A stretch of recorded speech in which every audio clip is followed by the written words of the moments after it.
नमस्कार दोस्तों, मैं आचार्य सुखदीप, रेकी ग्रैंड मास्टर। आज एक विशेष वार्तालाप में सबका मैं स्वागत करता हूं। जो भी आज इस मेरे वीडियो को देख रहे, सुन रहे हैं या आने वाले समय में सुनेंगे, निश्चित रूप से उनकी जो धन की ब्लॉकेजेस है, वो संपूर्ण रूप से दूर हो जाएगी और एक ज्ञान आप निश्चित रूप से होगा, क्योंकि ये मेरे सदगुरुदेव जी की वाणी है, उनकी संदेश है। तो प्यारे दोस्तों, आज का ये हमारा सिलसिला है कि धन क्या है, हमारे जीवन में मनी ब्लॉकेजेस क्यों होती है, इसके लिए ऐसी क्या कारण है जो धन हमें उतनी मात्रा में प्राप्त नहीं होती जितना हम चाहते हैं। दोस्तों, कहीं ना कहीं हमारे ही कारण हमारे जीवन में धन की अवरोध आते हैं।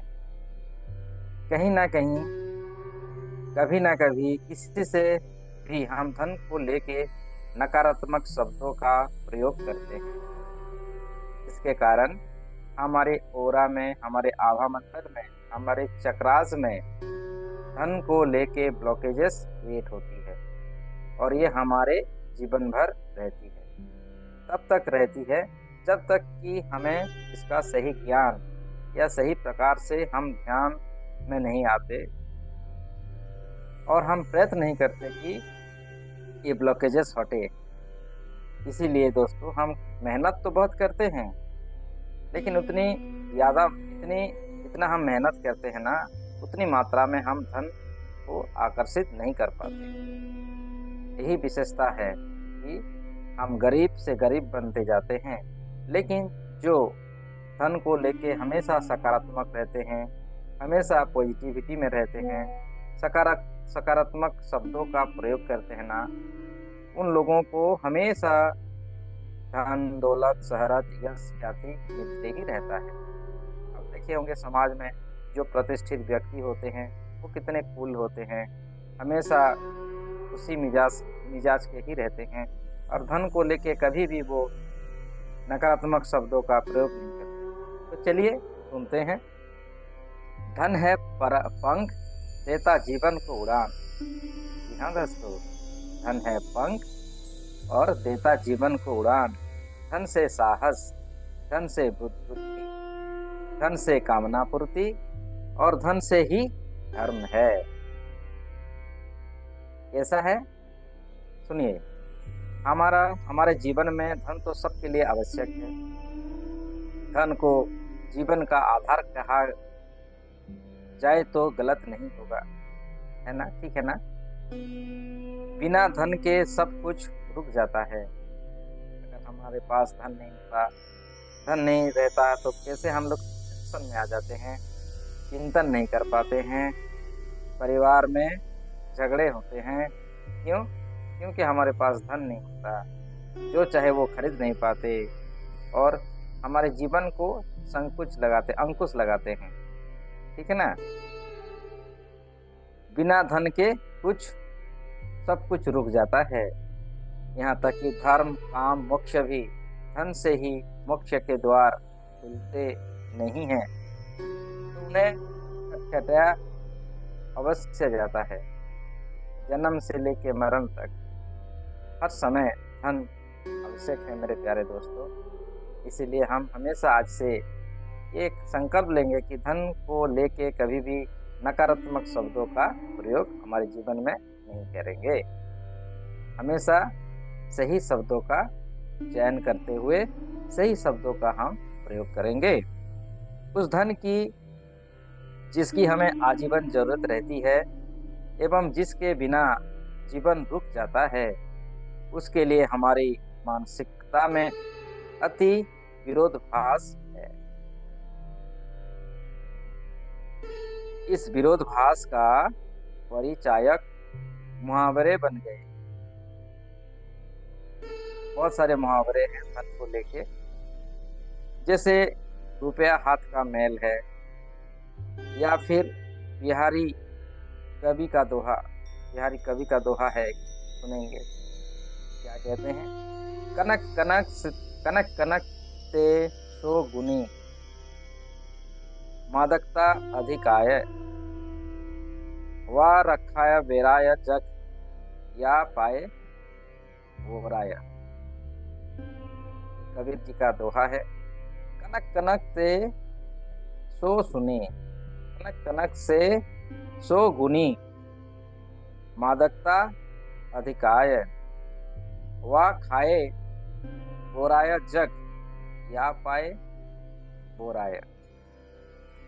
अब कनक यानी धन, धन, वर, स्वर्ण पाकर व्यक्ति क्यों बोरा गया,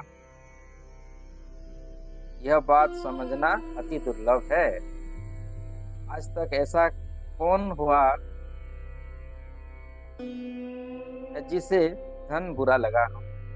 ऐसा कोई व्यक्ति है जो आज तक किसी को धन को लेके कभी बुरा सोचा है या बुरा लगता है? अगर आपके पास धन आता है तो आपको बुरा लगता है क्या? अच्छा ही लगता है ना।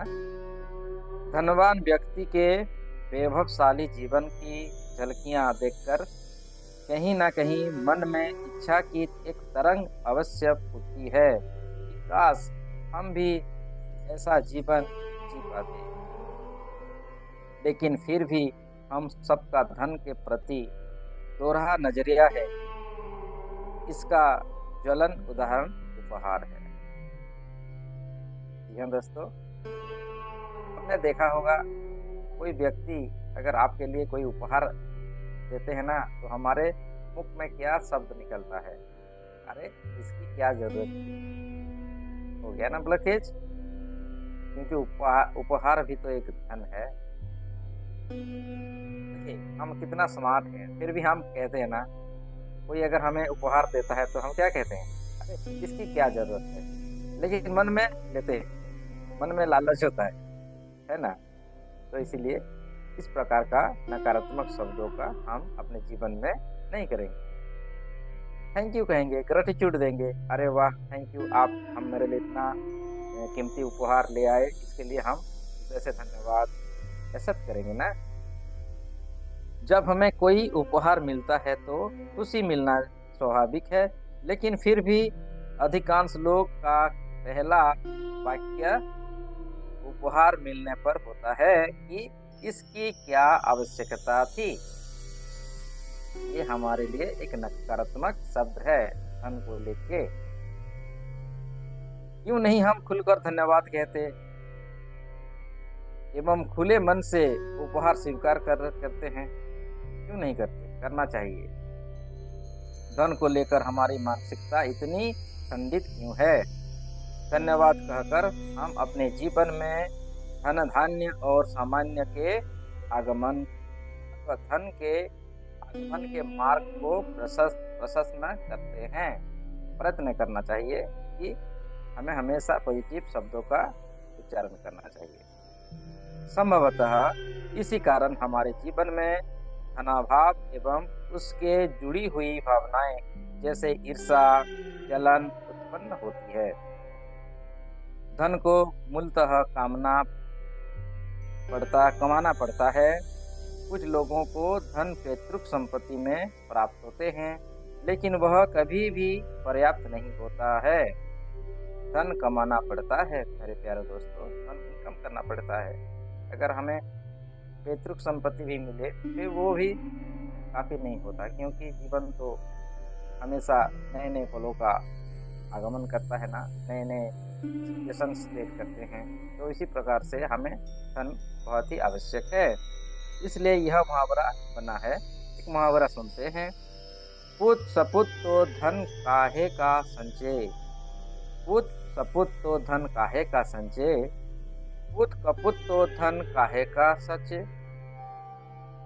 पुत कपुत तो धन काहे का सचे। आम बोलचाल में कहते हैं, हम लोग आम बोलचाल में कहते हैं, क्या कहते हैं? अरे धन किसके लिए रखेंगे?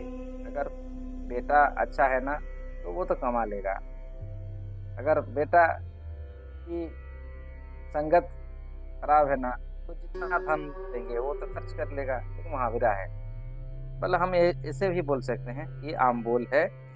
आम बोलचाल में कहते हैं, बाप ने दिया लाख, हो गया खाक। मतलब पैतृक संपत्ति कितनी भी हो, धन कमाए बिना काम नहीं चलेगा। धन कमाने के लिए नौकरी या व्यापार चाहिए। रोजगार या व्यापार हर व्यक्ति का हक है, यह हमारा मौलिक अधिकार है। फिर मलुकदास कहे, कैसे कहा गए? मलुकदास जी हैं, कैसे कहेंगे? अजगर करे ना चाकरी, पंछी करे ना काम, दास मलुका कहा गए, सबके दाता राम। देखिए कैसे मुहावरा है। फिर से मैं दोहराता हूँ मुहावरे को। अजगर करे ना चाकरी, पंछी करे ना काम, दास मलुका कह गए, सबके दाता राम। बार बार कहते ना, हमें राम देंगे, क्या कमाना जरूरी है, सब कुछ तो मिलेगा। कहते हैं, कर्म बिना कर्म किए बिना तो मामूली से चींटी भी नहीं रहती है। आप चींटी को देखे होंगे, चींटी कितनी परिश्रम करते हैं। मधुमक्खी नहीं रहती है, फिर मनुष्य कैसे बिना कर्म किए रह सकता है?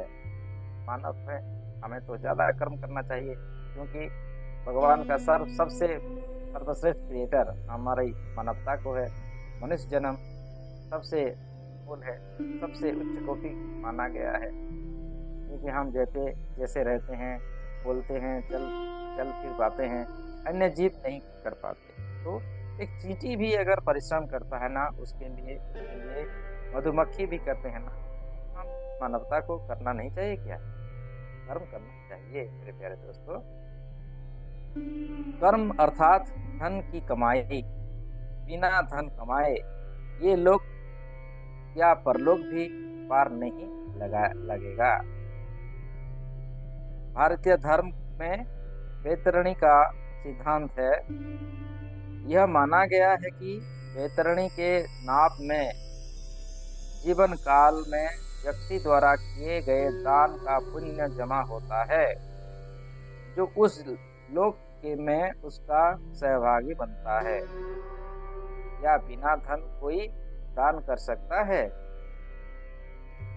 यदि दान ही नहीं किया गया तो कैसे जुटेगा? हम कहते हैं ना, कुछ दान दक्षिणा करने से पुण्य मिलता है। अगर हम इनकम नहीं करेंगे तो कैसे दान दक्षिणा कर पाएंगे, और फिर कैसे हम लोग पुण्य कमा पाएंगे? जो हमारी गुड कर्मास कैसे होगा? धन से पूरित होना, धनवान बनना मनुष्य की आदिकाल से इच्छा रही है। ऋग्वेद में इस इच्छा का समर्थन किया गया है। वहाँ देवताओं के पूजन का मुख्य कारण इच्छाओं की पूर्ति है। वेद में विवाह के उपरांत वधु के लिए सामग्री शब्द का उपयोग किया गया है। सत्य है ना? साम्राज्य शब्द बिना धन के कितना रूखा सूखा प्रतीत होता है। अगर आपका कोई साम्राज्य है, साम्राज्य में धन नहीं होने से दरिद्रता रहती है ना। शास्त्र में यह भी कहा गया है कि प्रकृति ने मनुष्य को भूख देखकर उसे एक प्रकार से मृत्यु दे दिया है। यदि भूख मृत्यु है तो अन्न या भोजन निसंदेह ब्रह्मा है। अन्न प्रति के लिए आजीविका सहायक है। फिर आजीविका यानी नौकरी व्यापार ब्रह्मा अनुसंधान का मार्ग हुआ या नहीं? अगर हम कर्म करेंगे तो ब्रह्मा अनुसंधान का भी वो मार्ग है। धन जोड़ना गलत नहीं है, ना ही गलत है यह बात मानना कि धन आवश्यक है। यदि गलत है तो जिसके पास धन है उससे ईर्ष्या करना। साथ ही यह भी गलत है यह नहीं मालूम होना कि कितना धन पर्याप्त है।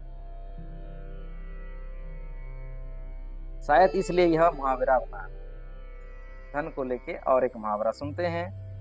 साई इतना दीजिए जा जा में कुदुम समाए कुटुम समाए, मैं भी भूखा ना रहूं साधु ना भूखा जाए। देखिए मुहावरा का अर्थ समझिए। मुहावरे में साफ साफ लिखा है, साईं इतना दीजिए, हे प्रभु इतना दीजिए, जा मैं कुटुम समाए, मैं भी भूखा ना रहूं और साधु भी भूखा ना रहे। मगर यह मुहावरा एक संदेशा है, इसे धन की पर्याप्तता का आधार नहीं बना सकते हैं, क्योंकि कुटुंब का साइज सबके लिए अलग अलग है।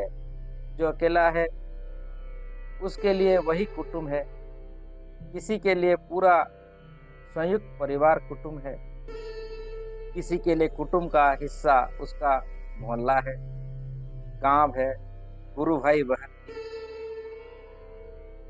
धन हमें जोड़ना सिखाता है, धन हमें जोड़ना सिखाता है, धन हमें कुटुंब को बढ़ाने का साहस देता है। धन उड़ना सिखाता है, कहा जाए तो धन पंख है एवं धन से ही धर्म मिलता है।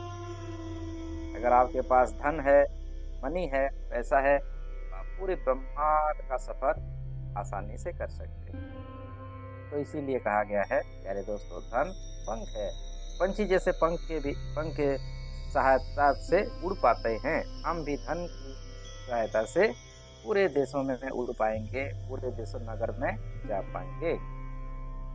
धन की आलोचना करना, धनाधिपतियों से ईर्ष्या करना हमारी हीनताओं को मुखर करता है। जो धनी व्यक्ति हैं, जो रिच पीपुल्स हैं, हम उसे अगर ईर्ष्या करते हैं ना, तो ये हमारी नेगेटिविटी है। सुखी वही बनेगा जो हीनताओं से ऊपर उठ जाएगा, जिसके पास इनकी भावना नहीं है ना, वो ऊपर उठता है। तो हमें किसी प्रकार का ईर्ष्या, हीन भावना धन को लेके या धनी व्यक्ति को देख के नहीं होना है, खुशी होना है। हम भी एक दिन उस स्थान पर आएंगे, हम भी एक दिन रिच पीपुल्स, धनी व्यक्ति बनेंगे। दूसरे के धन से जलना नहीं है, बल्कि उनके समान बनने के लिए आत्मिक ऊर्जा को साधनाओं के माध्यम से क्रियाशील करना है। सबको ईश्वर देते हैं, पर ईश्वर बिना कर्म किए नहीं दे सकते। पुण्य इस जन्म के हो या पूर्व जन्म, दान देकर पुण्य कमा सकते हैं, तथा धन के बिना दान कैसे देंगे। धन वह चीज है, धन वह बीज है, जिसके अंकुरित होने पर काम, धर्म, मोक्ष सब साकार होते हैं। रुपया, याददाश्त, महंगे वस्त्र, आभूषण सब धन के सूचक हैं, परंतु वास्तव में धन इन सब से बढ़कर है। धन जीवन को स्वर्ग तुल्य बनाने का माध्यम है। आप देखेंगे जो रिच पीपुल्स हैं, जो पुअर पीपुल्स हैं, उनका रहन सहन काफी डिफरेंस होता है। तो हमें ये स्वर्ग का एहसास भी धन दिलाता है। और स्वास्थ्य भी, आप अच्छे स्वास्थ्य भी धन से ही प्राप्त कर सकते हैं, योगा करके प्राप्त कर सकते हैं। बहुत प्रकार की सामग्री आप अपने घर सेहत के लिए भी रख सकते हैं। स्वर्ग की कल्पना में अथाह संपत्ति इस बात का प्रमाण है कि धन हमें आश्रय एवं सामर्थ्य देता है कि हम दूसरे के दुखों का अंत करें, उन्हें सुखी करें। देखिए, अगर हमारे पास धन होगा तो दूसरों को भी हम दान दे सकते हैं, दूसरों का भी जीवन को बदल पाने की क्षमता रखते हैं। कोई गरीब है, गरीब बच्चा है, पढ़ नहीं पा रहा है, आप देख पाएंगे, कुछ कर पाएंगे। अगर आपके पास धन है तो उसको एडमिशन कर पाएंगे, उसकी जीवन को बदलने का एक अवसर आप दे पाएंगे उसे। स्मरण रखें कि देवता वही बनता है जो देता है। इसीलिए देवता किसे कहा गया है? जो देता है। तो आप अगर आपके पास पर्याप्त मात्रा में धन है, दे पाते हैं, तो आप भी देवता के श्रेणी में आते हैं। धन जीवन को धन्य बनाता है तथा वे सभी शक्तियां शक्तियां जो हमें धनवान करे, यदि नैतिकता, कर्म, पथ या अनुसरण कर रही है, तो उस सब का हमें आजीवन सम्मान करना चाहिए। कनक को प्राप्त करके व्यक्ति बे, बेरा बेगता नहीं है, बल्कि यह चाहता है कि उसे जीवन में आजीवन कनक की धारा बहती रहे, धन का अविरल अविरल प्रवाह रहे अपने जीवन में। सभी व्यक्ति चाहते हैं कि धन पर्याप्त मात्रा में उसकी जीवन में बहती रहे और सुख संपत्ति, यश, प्रतिष्ठा सब कुछ मिलती रहे। धन प्राप्ति हेतु निरंतर प्रयासरत रहें और धन का सदुपयोग करें। और धन भी है तो उसका सदुपयोग करें, ना ही किसी प्रकार की गलत संगत में उसका खर्च ना करें। सही अवसर देके सही सदुपयोग करना है। ये भी एक धन का पॉजिटिविटी ऊर्जा होती है। तो आज हमने सुना, देखा, धन है, धन कैसे पंख है, कैसे हमें जीवन को उड़ाने में सहयोग करता है। धन से साहस है, धन से बुद्धि है, धन से कामना पूर्ति होती है, धन से ही धर्म स्थापना भी होती है। ठीक है, तो आज के लिए इतना ही। आज की वाणी को विराम देते हैं, फिर हम सुनेंगे अगले दिन। तब तक के लिए मुझे आज्ञा दीजिए। मैं आचार्य सुरदीप, आप सबका बहुत बहुत धन्यवाद। ये मेरे गुरु की एक किताब से मैं कुछ पंक्तियों का उल्लेख किया। आप उसे पढ़ें, सुने और अपने जीवन को धन धान्य से परिपूर्ण करते हुए आनंद से जिए। परिवार के साथ धन धान्य होके अपने जीवन में खूब सारा धन, यश, प्रतिष्ठा को आप स्थापित करें। आप सबका बहुत बहुत धन्यवाद मुझे सुनने के लिए और समय देने के लिए। धन्यवाद।